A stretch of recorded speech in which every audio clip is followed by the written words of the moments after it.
ভাগ্নি, তোমার মামাকে মিথ্যা কথা বলে বলে আমি তোমাকে যত জিনিস দিচ্ছি তুমি তো তাই খুঁজে খুঁজে চলে আসছো। তোমার মামা যদি জানতে পারে তোমাকে তো বকবে বকবে আর আমাকে ঘর থেকে খেতে দূর করবে।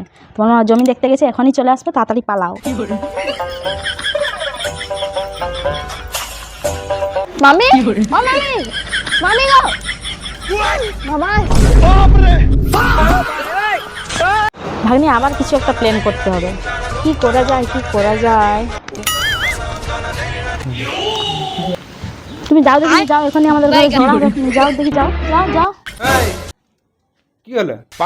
দেখো না ভাগ্নি কোন দিক থেকে টমেটো নিয়ে চলে এসেছে। এখন টমেটো যা দাম, পোকা টাকা টমেটো নিয়ে চলে আসছে, আর রান্না করে দিলে তখন তুমি আমাকে বকবে না। ওই জন্য তোমার দরকার নেই আমাদের টমেটো, নিয়ে যাও, নিয়ে যাও। এই, কি হলো তার? ভাগ্নি আনিছে আর ফেরত একটা পড়াই দিবার বাকিটা দেখি করে রান্নি দিবে, আমি তো খাই দেবো আর ফেরত দিচ্ছি।